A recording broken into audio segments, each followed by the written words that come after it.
और आज का हमारा आर्टिकल है stationery waves in the air column. आइए देखते हैं।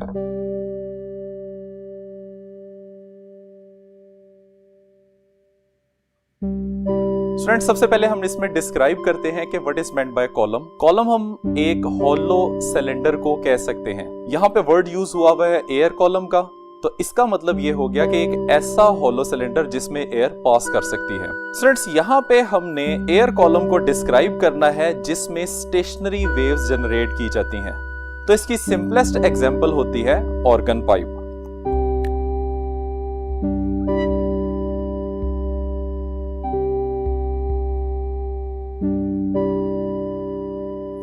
स्टूडेंट्स, ऑर्गन पाइप एक ऐसा इंस्ट्रूमेंट होता है, म्यूजिकल इंस्ट्रूमेंट होता है जिसको मुंह से बजाया जाता है।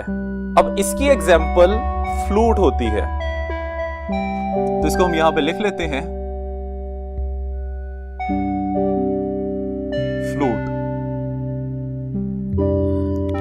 डिफाइन करते हैं तो डेफिनेशन इसकी इस तरह से बनेगी, it is a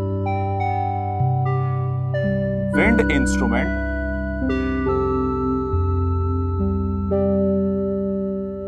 which produces sound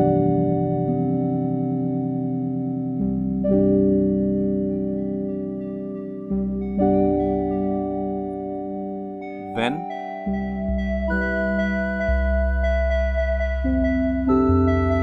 stationary waves are established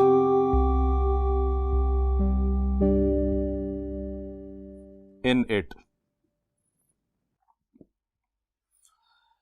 तो स्टूडेंट्स, ऑर्गन पाइप एक ऐसा विंड इंस्ट्रूमेंट होता है जिसमें स्टेशनरी वेव्स प्रोड्यूस करने से साउंड जनरेट होती है। और यह बात हमें बांसुरी के केस में भी पता है कि जब उसमें से एयर ब्लो करवाई जाती है तो उसमें साउंड प्रोड्यूस होती है। That production of the sound is due to the establishment of the stationary waves within the flute। Student, अब इसकी दो टाइप्स हो सकती हैं, एक वो जिसमें दोनों एंड्स ओपन होते हैं और एक वो जिसमें एक एंड क्लोज होता है। तो इसको हम टाइप्स में डिस्क्राइब कर देते हैं। Types of organ pipe.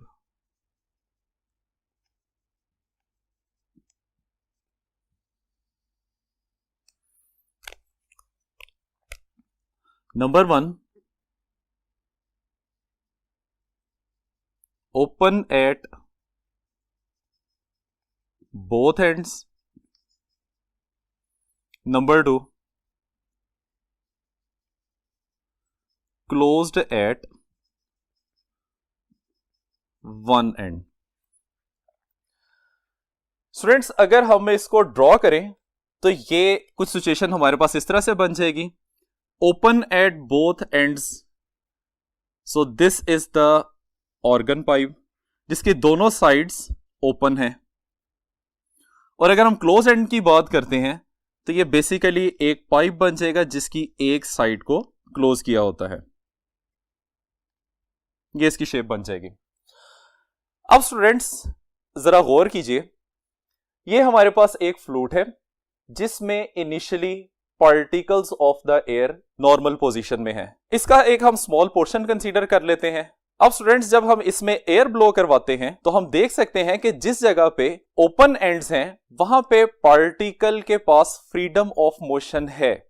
Particle अपनी पोजीशन से लार्जली डिस्प्लेसमेंट ट्रेस कर सकते हैं। लेकिन जब आप इसके सेंट्रल पॉइंट पे गौर करते हैं तो सेंट्रल पॉइंट पे पार्टिकल की डिस्टरबेंस ना होने के बराबर है, या हम कह सकते हैं कि सेंट्रल पॉइंट पे पार्टिकल अपनी जगह से नहीं हिलता। अब स्टूडेंट, इसी सिनेरियो के मुताबिक अगर हम डिस्क्राइब करते हैं तो हमने ये बात स्टेशनरी वेव्स में पढ़ी हुई है कि जहां पे पार्टिकल का अपनी पोजीशन से डिस्प्लेसमेंट मैक्सिमम होता है उस पॉइंट को एंटीनोड कहा जाता है, और जहां पे पार्टिकल अपनी पोजीशन से नहीं हिलता वहां पे हम उस पॉइंट को नोड का नाम देते हैं।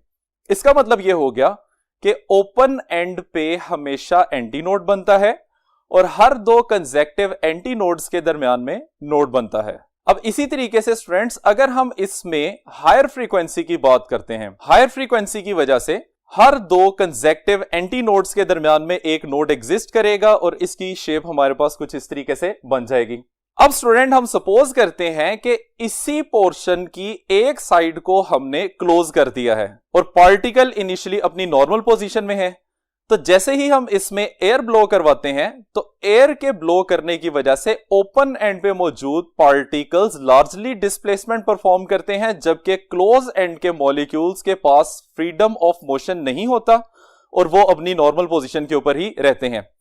तो इस तरीके से क्लोज एंड पे पार्टिकल की मोशन ना होने की वजह से नोड बन जाएगा और ओपन एंड पे लार्ज डिस्प्लेसमेंट की वजह से एंटी नोड बन जाएगा।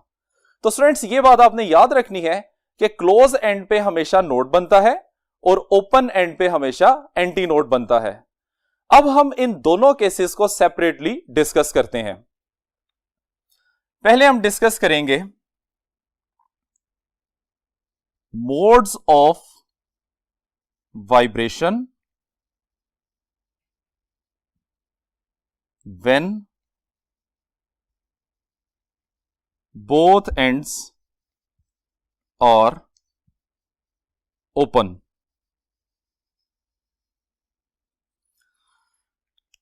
स्टूडेंट इस केस में जो ऑर्गन पाइप हम यूज करेंगे, this is the organ pipe जिसकी लेंथ L के इक्वल है। हमने इसमें लॉन्गिट्यूडनल स्टेशनरी वेव्स प्रोड्यूस करनी है, लेकिन प्रोसेस को समझने के लिए हम यहां पे उन्हें ट्रांसफर वेव की फॉर्म में डिस्क्राइब करेंगे। अब स्टूडेंट्स इसमें हम डिफरेंट फ्रीक्वेंसी की स्टेशनरी वेव्स जनरेट करेंगे और कॉरेस्पॉन्डिंग उनकी फ्रीक्वेंसी को कैलकुलेट करेंगे। तो सबसे पहले हम इसमें फर्स्ट मोड ऑफ वाइब्रेशन को डिस्क्राइब करते हैं। जी स्टूडेंट्स, इसमें सबसे पहले आ जाएगा फर्स्ट और fundamental mode of vibration. Students consider करें कि हमारे पास एक ऑर्गन पाइप है जिसके दोनों साइड्स ओपन है। इसकी लेंथ L के इक्वल है। अभी हम डिस्क्राइब करके आए हैं कि ओपन एंड पे हमेशा एंटी नोड बनता है, यहां पे भी एंटी नोड बन जाएगा, यहां पे भी एंटी नोड बन जाएगा और हर दो कंसेक्टिव एंटी नोड्स के दरमियान में एक नोड बनेगा, उसको हम यहां पे इस पॉइंट से रिप्रेजेंट कर लेते हैं। अब अगर हम इसमें वेव बनाते हैं तो वेव कुछ इस तरह से बनेगी। स्टूडेंट्स यहां पे अभी हमने ये देखना है कि L लेंथ में कितनी वेवलेंथ्स एग्जिस्ट करती हैं। तो उसके लिए देखिए, अगर मैं इतने पोर्शन को कंसीडर करता हूं, सो this is the quarter of the wavelength which is lambda by 4 और ये पोर्शन भी क्वार्टर ऑफ द वेवलेंथ बनता है, इसकी वैल्यू भी क्या आ जाएगी, लैम्डा बाय 4। तो L length of the organ pipe में कितनी वेवलेंथ एग्जिस्ट करती हैं, आप लैम्डा बाय 4 और लैम्डा बाय 4 को ऐड कर लें तो रिजल्ट किसके इक्वल आ जाएगा, लैम्डा बाय 2 के इक्वल आ जाएगा।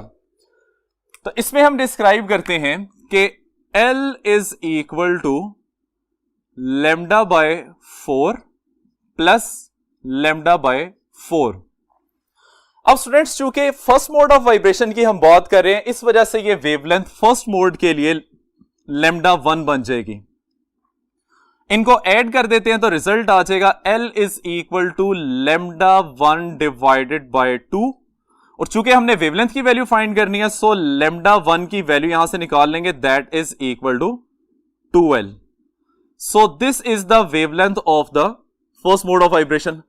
हमने चूंकि फ्रीक्वेंसी फाइंड करनी है तो फ्रीक्वेंसी का फॉर्मूला होता है F is equal to V over lambda and for first mode of vibration F के साथ भी 1 आ जाएगा, लैम्डा के साथ भी 1 आ जाएगा। सेम सिचुएशन है, चूंकि हम यहां पे मीडियम कांस्टेंट रखेंगे इस वजह से V के साथ हम 1 या 2 प्लेस नहीं करेंगे। लैम्डा की जो हमारे पास वैल्यू है वो इसमें हम प्लेस कर देते हैं, तो कॉरेस्पॉन्डिंगली फर्स्ट मोड की फ्रीक्वेंसी आ जाएगी F1 is equal to V divided by 2L. So this is the frequency of first mode of vibration. अब स्टूडेंट्स हमने सेकंड मोड के लिए कैलकुलेशन करनी है. So that is second mode of vibration. इसमें हम दोबारा से वही ऑर्गन पाइप कंसीडर करते हैं जिसकी लेंथ L के इक्वल है.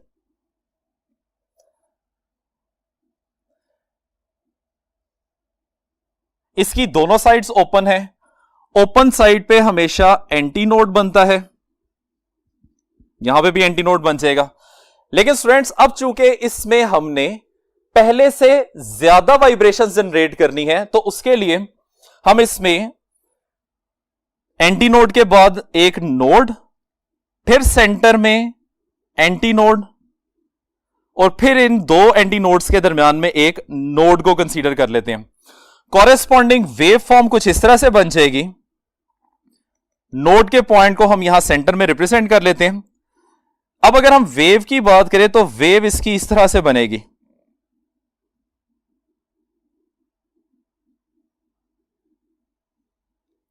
यह हमारे पास सेकंड मोड ऑफ वाइब्रेशन बन जाएगा. अब हमने देखना है कि ऑर्गन पाइप जिसकी लेंथ L है उसमें कितनी वेवलेंथ एग्जिस्ट करती हैं. स्टूडेंट्स अगर आप गौर करें तो इतना पोर्शन वही है जो कि पहले हम डिस्क्राइब करके आए हैं एज λ/4. तो इसको हम लिख लेते हैं λ/4. और ये वाला पोर्शन भी सेम है, इसको भी हम क्या लिख लेते हैं λ/4. लेकिन ये सेंटर वाला पोर्शन जो है ये एक कंप्लीट लूप को रिप्रेजेंट कर रहा है जिसकी वैल्यू λ/2 होती है. तो इसको हम लिख लेते हैं λ/2. अब L लेंथ में कितनी वेवलेंथ आएंगी हम इन तीनों को ऐड कर लेते हैं. तो ये बन जाएगा here L is equal to λ/4 plus λ/2 plus λ/4. अब चूंकि ये सेकंड मोड ऑफ वाइब्रेशन है इस वजह से लैम्डा के साथ 2 आ जाएगा. इसको अगर आप सिंप्लीफाई करते हैं तो आंसर इसका आ जाएगा 1 times of λ/2 which is the wavelength in this case. और इसको हम जनरल फॉर्मूला डिस्क्राइब करने के लिए लिख सकते हैं λ2 is equal to 2L divided by 2, जो कि हम इसका जब जनरल फॉर्मूला डिस्क्राइब करेंगे तो वहां पे हम इसको यूज करेंगे. ठीक है. अब इस मोड की फ्रीक्वेंसी की value now F2 is equal to V divided by λ2 और इसको हम लिख सकते हैं V डिवाइडेड बाय L. अब चूंकि हमने यहां पे सेकंड मोड की फ्रीक्वेंसी का फर्स्ट मोड की फ्रीक्वेंसी के साथ रिलेशन डिस्क्राइब करना है तो फर्स्ट मोड की फ्रीक्वेंसी में बटे में 2 आ रहा है तो इसको हम मल्टीप्लाई और डिवाइड कर देंगे 2 से. तो इसकी शेप कुछ इस तरह से बन जाएगी that is 2V divided by 2L. अब यहां ब्रैकेट में जो फैक्टर हमें नजर आ रहा है that is the frequency of fundamental mode. तो इसको हम रिप्लेस कर सकते हैं और कॉरेस्पॉन्डिंगली F2 की वैल्यू आ जाएगी 2 टाइम्स ऑफ F1. मतलब कि हम कह सकते हैं कि सेकंड मोड की फ्रीक्वेंसी फर्स्ट मोड की फ्रीक्वेंसी का ट्वाइस है. अब स्टूडेंट हमने थर्ड मोड के लिए कैलकुलेशन करनी है.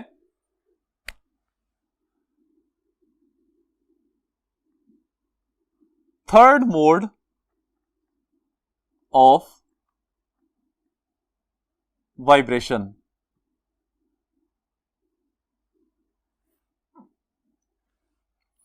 इसमें स्टूडेंट उसी तरीके से हम एक ऑर्गन पाइप को कंसीडर करेंगे जिसकी लेंथ L के इक्वल है.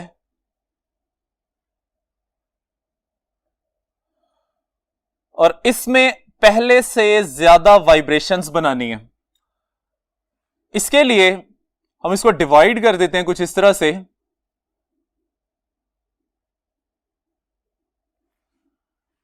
ओपन एंड पे एंटी नोड और यहां पे भी एंटी नोड बनेगा.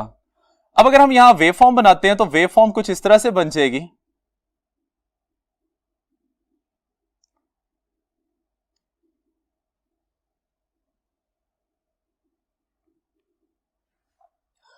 अब हमने ये देखना है कि इस मोड में एल लेंथ कितने लूप्स को कंटेन करती है। तो उसके लिए देखिए, this portion is lambda by 4, ये पोर्शन भी आ जाएगा लैम्डा बाय 4, और ये दोनों पोर्शन जो है एक कंप्लीट वेवलेंथ को डिस्क्राइब कर रहे हैं।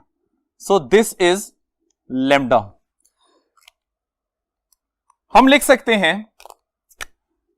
L is equal to lambda by 4 plus lambda by 4, और थर्ड मोड के लिए लैम्डा के साथ 3 आ जाएगा।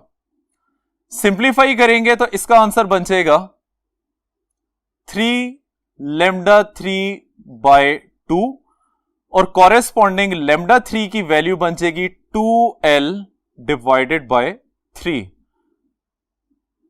नेक्स्ट हमने फ्रीक्वेंसी की वैल्यू फाइंड करनी है। So F3 that is equal to V divided by lambda 3 which is equal to V divided by 2L divided by 3, और इसको अरेंज करके लिखते हैं तो ये बन जाएगा 3 times of V divided by 2L, which is the frequency of the third mode of vibration. लेकिन चूंकि हमने फर्स्ट मोड ऑफ वाइब्रेशन के साथ इसका रिलेशन डिस्क्राइब करना है, इस वजह से ब्रैकेट में मौजूद V डिवाइड बाय 2L को हम F1 से रिप्लेस कर देंगे। तो इसका मतलब यह है कि थर्ड मोड की फ्रीक्वेंसी बन जाएगी F3 which is equal to 3 times of F1। अब स्टूडेंट्स, हमने जनरल फॉर्मूला बनाने के लिए nth मोड ऑफ वाइब्रेशन की फ्रीक्वेंसी और वेवलेंथ डिस्क्राइब करनी है। तो उसके लिए for nth mode of vibration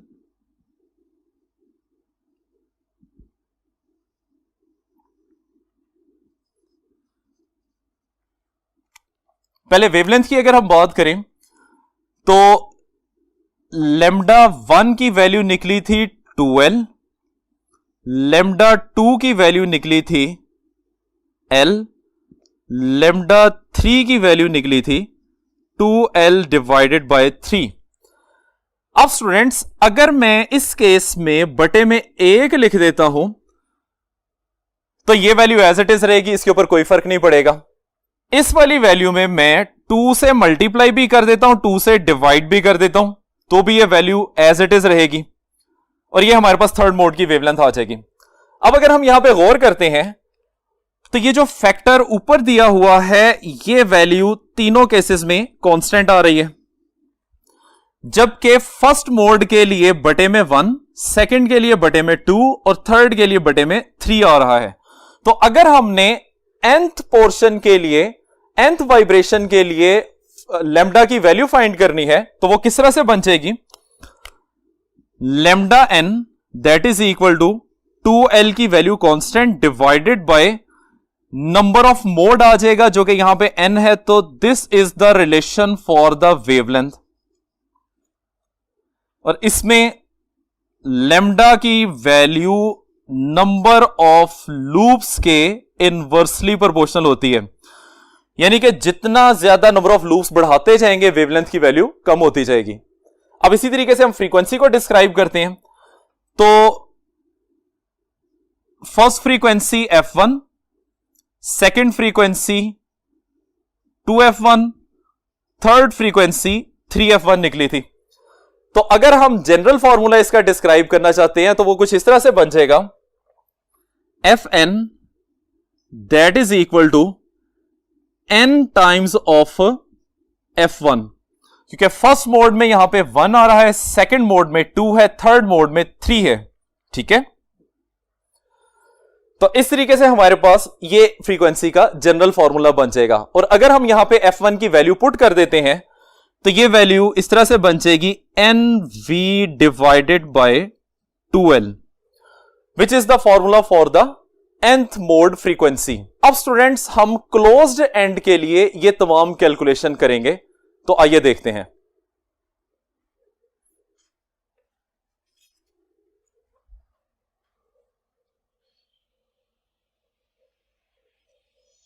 students अब हमने ऑर्गन पाइप के वन एंड क्लोज्ड के लिए ये सारी कैलकुलेशन करनी है।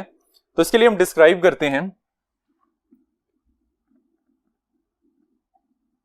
Modes of vibration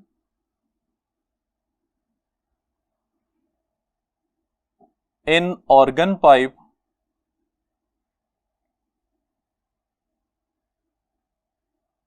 with one closed end।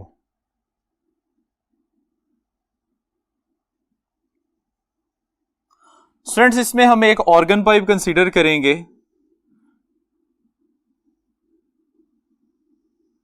जिसकी एक साइड क्लोज्ड होगी और इस ऑर्गन पाइप की लेंथ भी हम L के इक्वल कंसीडर करेंगे। अब इसमें प्रोड्यूस होने वाली वाइब्रेशंस की फ्रीक्वेंसी हमने कैलकुलेट करनी है। तो सबसे पहले हम फर्स्ट मोड के लिए इसे डिस्क्राइब करते हैं। फर्स्ट और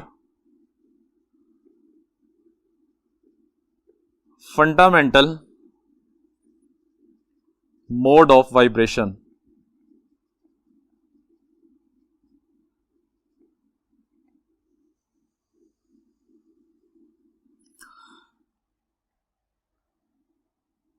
हम एक one and closed organ pipe consider करते हैं जिसकी लेंथ L के इक्वल है। स्टूडेंट्स ये है ओपन एंड, ओपन एंड पे हमेशा एंटी नोड बनता है और क्लोज्ड एंड पे पार्टिकल के पास फ्रीडम ऑफ मोशन चूंकि नहीं होता, इस वजह से यहां पे हमेशा नोड बनेगा। अब इसके कॉरेस्पॉन्डिंग अगर हम इसमें वेव डिस्क्राइब करते हैं तो वेव की शेप कुछ इस तरह से बन जाएगी।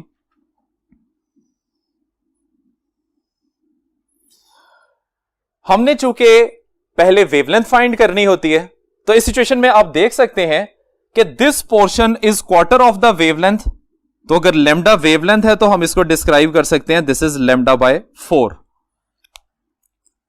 सो we can write it as L is equal to lambda by 4। अब चूंकि ये फर्स्ट मोड ऑफ वाइब्रेशन है इस वजह से लेमडा के साथ 1 आ जाएगा। सो चूंकि हमें लेमडा 1 की वैल्यू चाहिए विच इज इक्वल टू 4L। अब स्टूडेंट्स हमने फ्रीक्वेंसी की वैल्यू फाइंड करनी है तो फ्रीक्वेंसी इन दिस केस आ जाएगी now F1 is equal to V divided by lambda 1 और अगर हम इसमें लेमडा 1 की वैल्यू पुट करते हैं तो यह बन जाएगा V divided by 4L which is known as fundamental frequency of closed end organ pipe, या जिसको हम फर्स्ट मोड की वाइब्रेशनल फ्रीक्वेंसी कह सकते हैं। अब स्टूडेंट्स हमने सेकंड मोड के लिए कैलकुलेशन करनी है, आइए देखते हैं। Second mode of vibration. Students इसमें हम same one and closed organ pipe consider करते हैं और इसमें आपने पहले से ज्यादा वाइब्रेशंस जनरेट करनी है। क्लोज्ड एंड पे हमेशा नोड रहेगा और ओपन एंड पे हमेशा एंटी नोड रहेगा। तो अब जो हमारे पास सिचुएशन बनती है उसमें वेव फॉर्म कुछ इस तरह से आ जाएगी।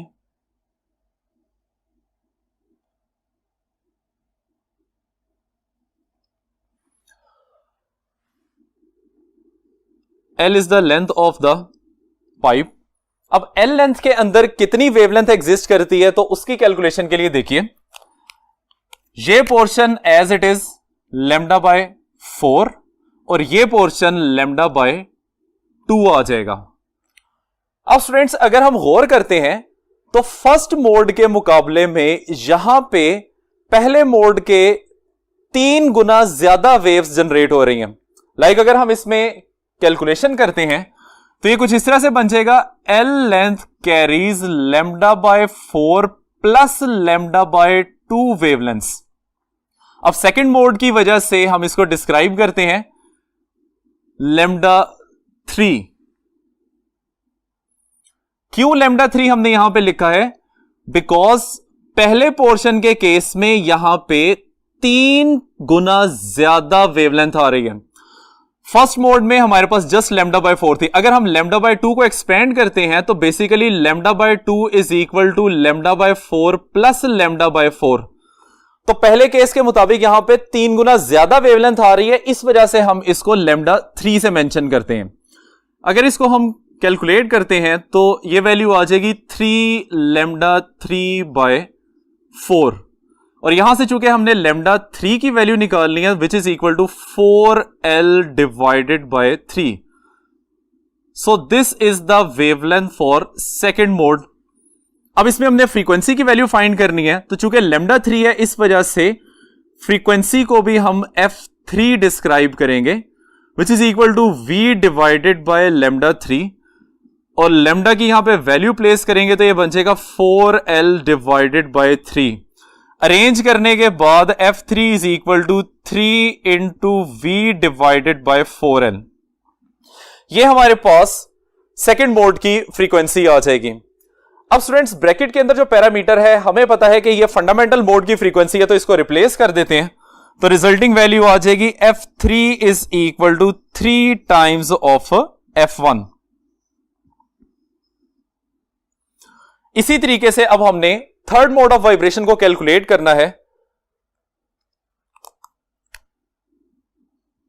For third mode of vibration, students इसके लिए हम सेम L लेंथ का ऑर्गन पाइप कंसीडर करेंगे, और इसमें हमने पहले से ज्यादा वाइब्रेशंस जनरेट करनी है। क्लोज एंड पे हमेशा नोड बनेगा, ओपन एंड पे हमेशा एंटी नोड बनेगा। अब नेक्स्ट सिचुएशन इसकी कुछ इस तरह से बनेगी।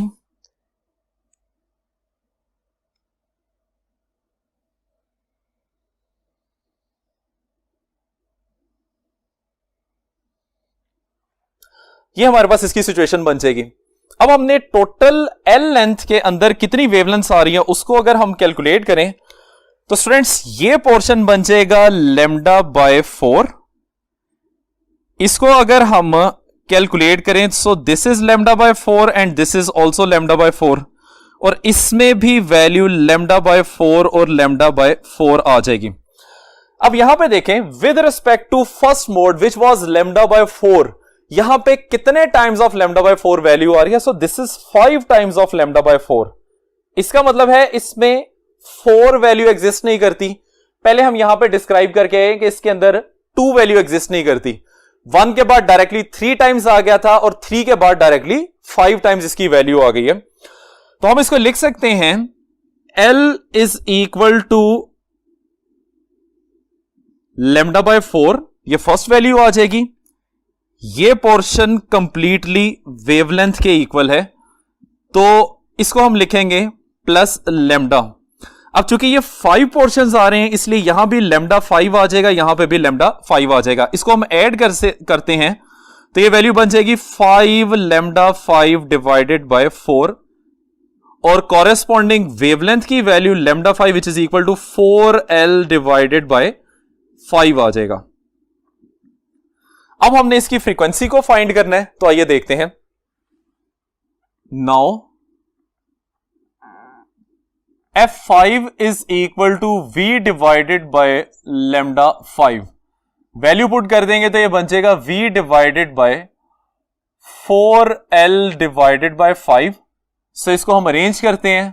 We have f5 which is 5v divided by 4L। अब स्टूडेंट्स ये ब्रैकेट के अंदर जो फैक्टर है this is the fundamental frequency, और इसको हम f1 से रिप्लेस कर सकते हैं। सो यहां पे वैल्यू आ जाएगी f5 is equal to 5 f1। So this is the frequency of the third mode of vibration. अब हम जनरल फॉर्मूला की तरफ बढ़ते हैं, तो उसके लिए हम डिस्क्राइब करेंगे for nth mode of vibration.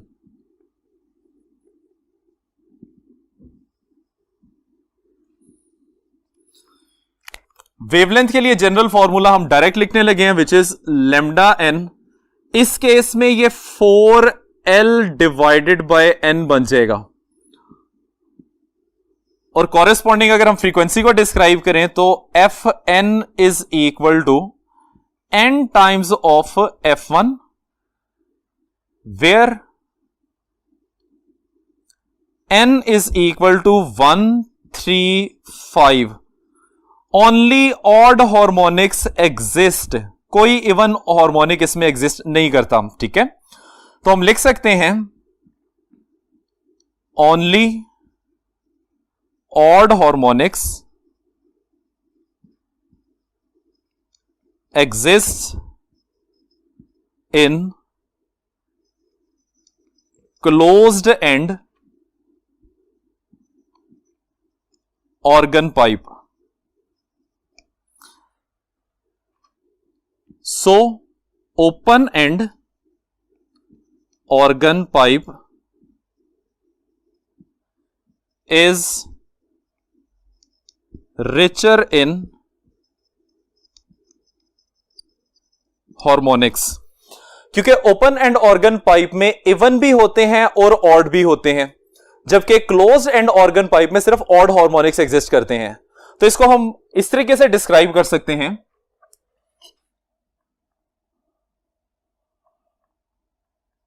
number of harmonics in open end is equal to 2 times of number of harmonics in closed end। अब अगर आप इसमें फ्रीक्वेंसी की वैल्यूज प्लेस करके कैलकुलेट करना चाहते हैं तो हमारे पास सेम रिजल्ट्स आ सकते हैं। इसकी value v divided by 2L होती है। आप इसको फर्स्ट, सेकंड, थर्ड किसी भी मोड के लिए डिस्क्राइब कर सकते हैं, लेकिन दोनों के मोड ऑफ वाइब्रेशन आपने सेम रखने हैं। यहां पे मैंने फर्स्ट मोड ओपन एंड का कंसीडर किया है, तो इसी तरीके से हम first mode he close and का कंसीडर करेंगे, जिसकी वैल्यू होती है v डिवाइडेड बाय 4L। अगर मैं इसको सिंप्लीफाई कर लूं तो आप देख सकते हैं कि दोनों के मोड्स ऑफ वाइब्रेशन एक दूसरे के इक्वल आ जाते हैं। इसका मतलब यह बात कंफर्म हो जाती है कि ओपन एंड के number of harmonics close and के नंबर ऑफ हार्मोनिक्स का 2 टाइम्स होते हैं। ठीक है स्टूडेंट्स, यहां तक है हमारा आज का आर्टिकल। उम्मीद करते हैं कि आपको सब कुछ समझ आ गया होगा। इजाजत चाहते हैं, अल्लाह हाफिज।